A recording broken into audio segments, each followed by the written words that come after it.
చేగుంట మండల కేంద్రంలోని శ్రీ పద్మావతి గోదాదేవి సమేత వెంకటేశ్వర స్వామి దేవాలయాన్ని శ్రీ శ్రీ శ్రీ త్రిదండి చిన్నజీయర్ స్వామి సందర్శించారు.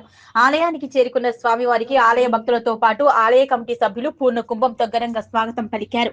అనంతరం సహస్తాలతో స్వామివారికి ప్రత్యేక పూజలు చేసి మరియు భక్తులకు అందరికీ తన అమూల్య సందేశాన్ని అందించి తీర్థ ప్రసాదాలు భక్తులకి ఇచ్చి అందరినీ ఆశీర్వదించి వెళ్లిపోయారు. ఈ కార్యక్రమానికి చేగుంట చుట్టుపక్కల గ్రామాల నుంచి చాలా మంది భక్తులు వచ్చి చిన్నజీయర్ స్వామివారిని భక్తులు దర్శనం చేసుకుని ఆయన ఆశీర్వాదాలు తీసుకున్నారు. ఈ దేవాలయంలో 29 ఏప్రిల్ 1983 సంవత్సరంలో చేగుంట శ్రీ కళ్యాణ వెంకటేశ్వర స్వామి దేవాలయాన్ని త్రిదండి చిన్నజీయర్ స్వామి చేతుల మీదుగా ప్రతిష్ఠించారు. మళ్ళీ 42 సంవత్సరాల తర్వాత చేగుంట కళ్యాణ వెంకటేశ్వర స్వామి దేవాలయంలో పూజలు నిర్వహించి స్వామివారిని దర్శనం చేసుకుని భక్తులకు అమూల్య సందేశాన్ని అందించారు. దీంతో భక్తులు సంతోషం వ్యక్తం చేశారు. ఈ కార్యక్రమంలో ఆలయ కమిటీ సభ్యులు చేగుంట గ్రామస్తులతో పాటు పరిసర ప్రాంతాల నుంచి పెద్ద ఎత్తున భక్తులు తరలివచ్చారు. నారాయణ జై శ్రీమన్నారాయణ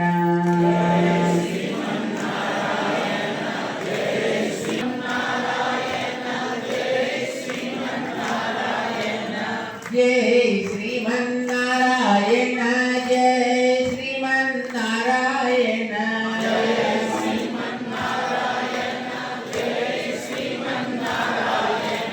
జై శ్రీమన్నారాయణ జై జై జై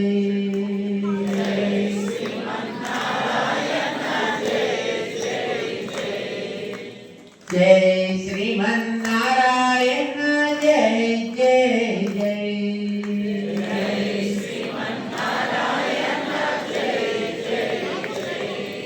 ఓం లక్ష్మీ నారాయణ భగవాన్ की వెంకటేశ ఎలా ఉన్నామో చూపించాడు మా స్వామి. ఏమంటే అప్పుడు మీరు చిన్నవాడుగా ఉండేవారు, ఇప్పుడు ఇంత పెద్దవాళ్ళు అయిపోయారు. మేము పెద్దవాళ్ళు అవ్వలేదు, ఎప్పుడు చిన్నవాళ్ళగానే ఉంటున్నాం. ఇప్పటికీ మా పేరేమంటారు, నేను ఎప్పటికీ చిన్నజీ గారు,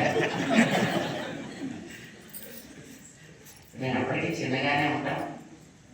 మీదంతా పెద్ద, మీరంతా ఎదగాలి, సంపాదనతో ఎదగాలి, శ్రద్ధతో ఎదగాలి, దైవ సేవతోటి మనం ఎదగాలి, మన కుటుంబాలు ఎదగాలి.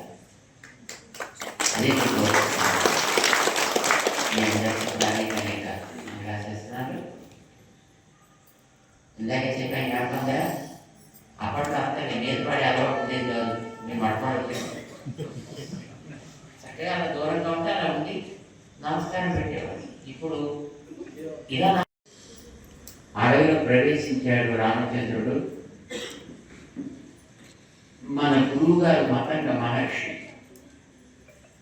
నివసించిన స్థానం కనుక ఇది సుదూరమపి గంతవ్యం చెంత భాగవతాల స్థితాః అనే ఒక నియమం ఉంది. రాముడు బాగా ఆ నియమం తెలిసినవాడు. పెద్దలుండే చోటుకి దూరమైన తప్పకుండా వెళ్ళాలి, వారిని చూడాలి అనే ఒక నియమం ఉంది. కనుక మన గురువు గారి ఉండే భక్తి విశ్వాసాల చేత తప్పకుండా రాముడు అక్కడికి వస్తాడు. మరి అప్పటిదాకా మేము ఉండలేకపోతున్నాం, కానీ శబరి నువ్వు మాత్రం ఉండు. రాముడు వచ్చినప్పుడు మన గురువు గారి ప్రభావాన్ని ఆ రామచంద్ర టీకలో చూపించి అప్పుడు రా అని మతంగ మహాముని యొక్క శిష్యుడు శబరికి చెప్పి వాళ్ళు వెళ్ళిపోయారు దేహం సాధించి. ఎంతకాలం తర్వాత వస్తాడు సార్ అని అడగలేదు శబరి. వాళ్ళు చెప్పలేదు. ఎన్ని రోజులు ఎదురు చూసిందో తెలుసున్నా శబరి. 13 సంవత్సరాల 1 నెల